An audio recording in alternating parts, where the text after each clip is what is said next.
You are standing at the altar, and you think this is the easiest promise you will ever make. I do. 2 words, but do you know what you just signed up for? You didn't just promise to love her on the good days. You didn't just promise to love her when she agrees with you, when she looks at you the way she did on your first date, when the house is quiet and the bills are paid and everything feels light. No, you promised something far heavier than that, and most men don't realize it until years later, standing in a kitchen at midnight, exhausted, wondering why the love that once felt so easy now feels like the hardest thing you've ever done. Here is the moment that should stop you in your tracks. Somewhere right now, a husband is about to walk out, not physically. Worse, he is about to walk out emotionally. He is going to stop trying. He is going to let the silence between him and his wife grow a little longer, a little colder, because he has convinced himself that she has changed, that she doesn't deserve his effort anymore, that love is supposed to feel good to keep giving it. But what if love was never meant to be a reward for good behavior?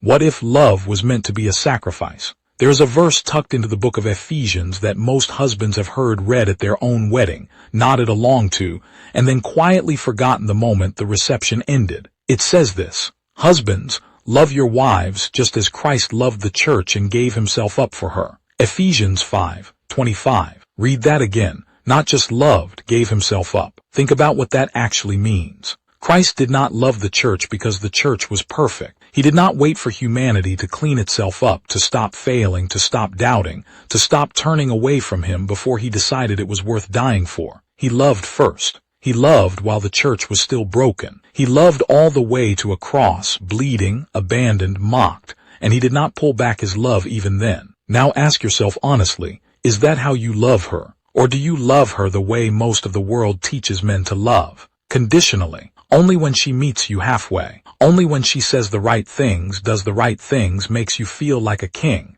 The moment she falls short, does your love shrink too? If that convicts you even a little, good. That discomfort is not meant to shame you. It is meant to wake you up. Because there is a kind of love being described here that is not romantic in the shallow sense the movies sell you. It is romantic in the way that changes generations. It is the kind of love that does not ask, "What do I get from this marriage?" but instead asks, "What am I willing to give for her, even when it costs me everything?" And once you understand what that love actually looks like, you will never see your marriage the same way again. So what does it actually look like? This kind of love, when you strip away the poetry and get down to the daily grind of marriage. Let's go back to that verse. Husbands, love your wives just as Christ loved the church and gave himself up for her to make her holy, cleansing her by the washing with water through the word. Ephesians 5:25-26. Notice something. Christ's love was not passive. It was not a feeling he simply carried around in his chest. It was active. It moved.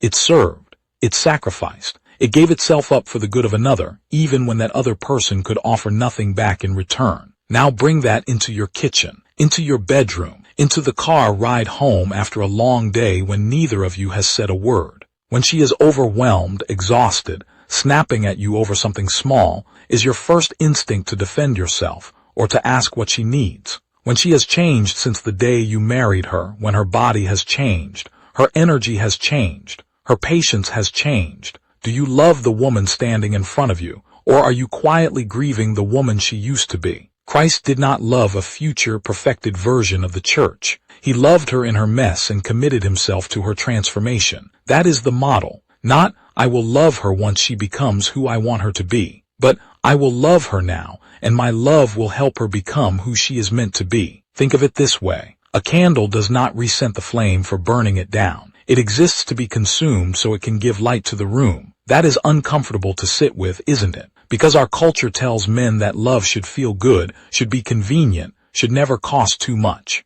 But Scripture paints a picture of a husband willing to be poured out, not for applause, not for control, but simply because that is what real love does. There's another verse worth sitting with. Colossians 3:19 says simply, "Husbands, love your wives and do not be harsh with them." Not complicated theology, just a plain instruction. Gentleness, patience, the opposite of what bitterness and resentment produce in a marriage over time. Here is a question worth asking yourself tonight. If your wife had to describe the way you love her using only your actions from this past week, not your words, what would she say? If that question stung a little, That is not condemnation. That is an invitation to change starting today. Before we go further into how this love is meant to shape not just your marriage but your legacy, take a second right now. If this message is stirring something in you, hit that like button and subscribe so you don't miss where this goes next. Someone in your life needs to hear this too,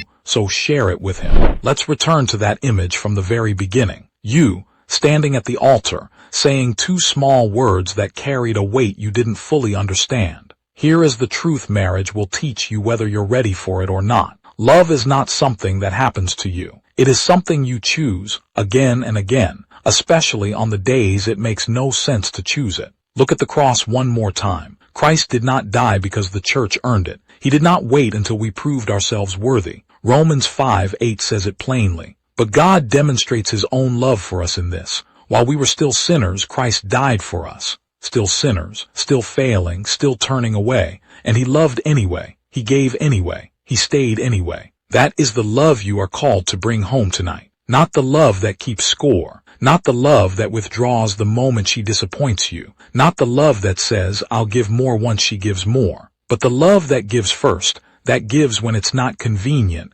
that gives when it costs you comfort, pride, even yourself. Picture your marriage 20 years from now. Picture her sitting across from you, older, tired, maybe struggling with things neither of you can predict today. Will she look at you and see a man who loved her the way Christ loved the church? Steady, sacrificial, present. Or will she see a man who only showed up when it was easy? You get to decide that answer. Not someday, but today. In the next conversation you have with her. In the next moment she needs patience instead of criticism. In the next ordinary Tuesday when nothing is wrong, but nothing is especially right either, and you choose to love her anyway. Ephesians 5:28 says, husbands ought to love their wives as their own bodies. He who loves his wife loves himself. Your love for her is never wasted. It shapes her, yes, but it also shapes you. It softens what the world hardens. It builds what selfishness would destroy. So here is the real question this video was always leading to. Not, does she deserve this kind of love? But will you give it anyway,